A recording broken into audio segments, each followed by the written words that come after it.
بسم اللہ الرحمن الرحیم۔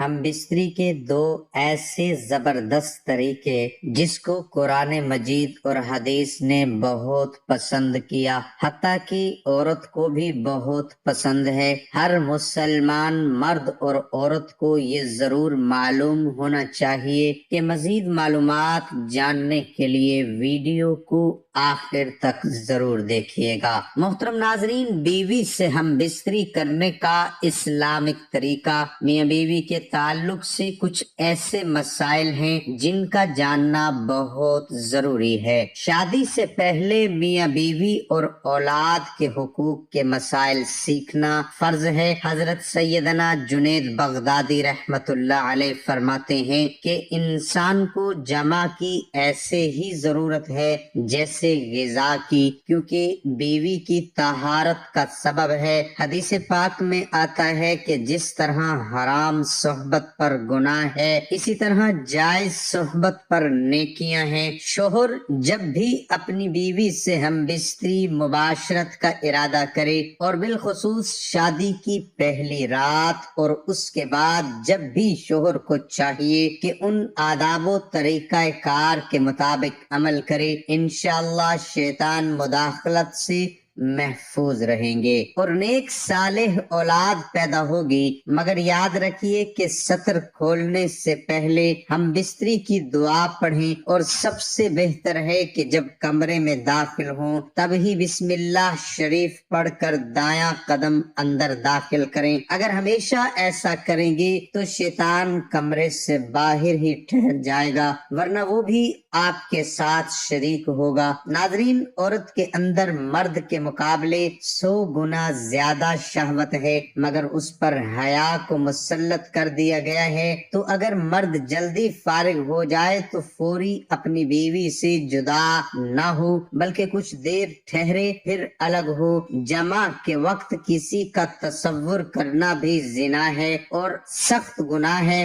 جمع کے لیے کوئی وقت مقرر نہیں، ہاں بس اتنا خیال رہے کہ نماز فوت نہ ہونے پائے، کیونکہ بیوی سے نماز، روزہ، اعتکاف، حیض و نفاذ اور نماز کے ایسے وقت میں صحبت کرنا کہ نماز کا وقت نکل جائے حرام ہے۔ مرد اور عورت کو ایک دوسرے کی سطر شرمگاہ دیکھنا، چھونا جائز ہے، مگر یہی حکم ہے کہ مقامی مخصوص شرمگاہ کی طرف نہ دیکھا جائے کہ یہ اسے ناسان یعنی بھول پن، حافظہ کمزوری ہونے کا مرض ہوتا ہے اور نگاہ بھی کمزور ہو جاتی ہے۔ ہم بستری سے فراغت کے بعد مرد اور عورت کو الگ الگ کپڑوں سے اپنا سطر صاف کرنا چاہیے، کیونکہ دونوں کا ایک ہی کپڑا استعمال کرنا نفرت اور جدائی کا سبب ہے۔ ہم بستری سے احتلام انزال یعنی منی خارج ہونے کے بعد دوسری مرتبہ صحبت کرنا چاہتا ہے، تب بھی سطر شرمگاہیں لازمی دھو لیں کچھ وقفہ دے کر، اور بہتر یہ ہے کہ وضو کر لیں، ورنہ ہونے والے بچے کو بیماری کا خطرہ ہے۔ جمع مباشرت ہم بستری کے کچھ دیر بعد، مثلاً کم از کم آدھا گھنٹہ بعد غسل کر لیں، اس میں صحت اور تندرستی بھی ہے، اور مرتے وقت حضرت جبرائیل علیہ السلام کی زیارت بھی ہوگی۔ جمع کے فوری بعد پانی پینا صحت کے لیے مفید نہیں، لہذا کچھ وقفے کے بعد پانی پی سکتے ہیں۔ دین اسلام انسانی زندگی کے تمام تقاضے باحسن اور خوبی پورا کرتا ہے، بلکہ زندگی کے تمام امور کے لیے پاکیزہ اصول اور فطری نظام پیش کرتا ہے۔ اللہ تعالی حق بات کہنے سے نہیں شرماتا۔ اس نے ہم پر اپنے پیغمبر کے ذریعے زندگی کی چھوٹی سی چھوٹی، بڑی سے بڑی بات بتلائی ہے۔ نکاح اور بیوی سے جمع شرمگاہ کی حفاظت کے ساتھ افزائش نسل کا سبب ہے، پھر اللہ اتنی بڑی بات کیسے نہیں بتلاتا؟ یہ بھی ہمیں بتلا دیا۔ پیدائش کے بعد جب کوئی جوانی کی دہلیز پر قدم رکھتا ہے تو اسے فطری سکون حاصل کرنے کے لیے شریک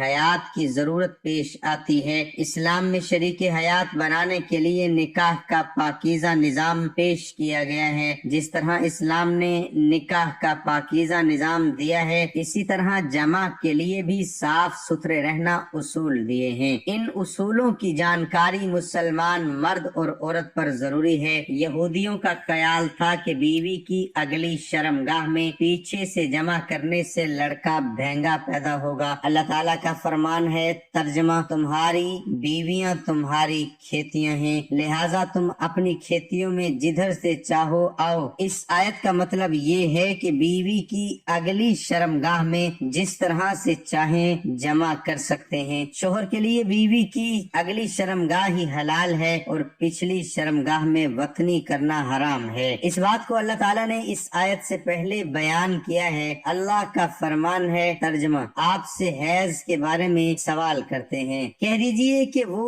گندگی ہے، حالت حیض میں عورتوں سے الگ رہو اور جب تک وہ پاک نہ ہو جائے ان کے قریب نہ جاؤ۔ ہاں، جب وہ پاک ہو جائے تو ان کے پاس جاؤ جہاں سے اللہ نے تمہیں اجازت دی ہے۔ اللہ توبہ کرنے والوں کو اور پاک رہنے والوں کو حیض کی حالت میں بیوی سے جمع نہ کرو، اور جب حیض سے پاک ہو کر غسل کر لے تو اس کے ساتھ اس جگہ سے جمع کرو جس جگہ جمع کرنے کی اجازت دی ہے۔ حیض اگلی شرمگاہ سے آتا ہے، حیض کا خون آنے تک جمع ممنوع ہے، اور جب حیض بنا رہے تو اس جگہ پر جمع کرنا جہاں سے خون آ رہا تھا۔ نبی کریم صلی اللہ علیہ وسلم کا فرمان ہے، ترجمہ، اور بیوی سے جمع کرتے وقت تمہارے وضو میں صدقہ ہے۔ صحابہ کرام نے پوچھا، اللہ کے رسول صلی اللہ علیہ وآلہ وسلم، ہم میں سے کوئی اپنی خواہش پوری کرتا ہے تو کیا اس میں بھی اجر ملتا ہے؟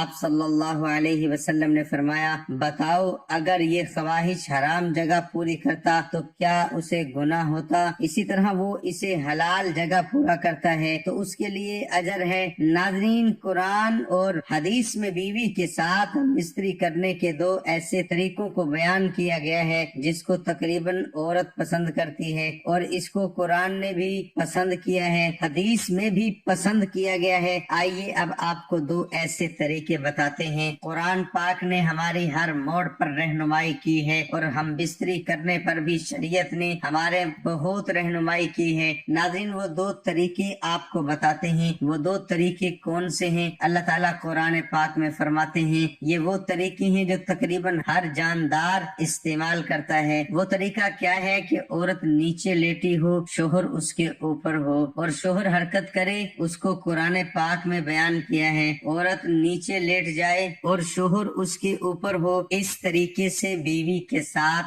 ازواجی تعلق قائم کرنا ہے۔ اس سے شوہر کو بھی لذت ملتی ہے اور بیوی کو بھی لذت ملتی ہے۔ اس کو قرآن نے بھی پسند کیا ہے۔ ناظرین، دوسرا طریقہ جس کو حدیث نے پسند کیا ہے، حدیث مبارکہ میں ارشاد ہے، ترجمہ، بیوی جب نیچے لیٹ جائے تو اس کی دونوں ٹانگوں کو اپنے کندھوں پر رکھ لیا جائے، یعنی اس کے سرین کے درمیان بیٹھ کر حرکت دیں۔ تو اس کو حدیث نے بیان کیا ہے، طریقہ تھا کہ اوپر لیٹ جانا ہے۔ اب دوسرا طریقہ ہے، حدیث میں وہ بھی یہی ہے، لیکن اس میں فرق یہ ہے کہ دونوں ٹانگوں کو اٹھا لیا جائے اور حرکت کی بجائے یہ طریقہ ایسا ہے کہ جن عورتوں کو حمل نہیں ٹھہرتا تو وہ بہت جلد اس طریقے سے حمل ٹھہر جاتا ہے۔ تو ناظرین، یہ وہ دو طریقے ہیں جسے قرآن اور حدیث میں بہت پسند کیا گیا ہے۔ اللہ تعالیٰ سے دعا ہے کہ اللہ تعالیٰ ہمیں دین کی سمجھ نصیب فرمائے اور ہمیں نیکوکاروں میں شامل کرے، اور اللہ پاک ہمیں شریعت کے مطابق زندگی گزارنے کی توفیق عطا فرمائے۔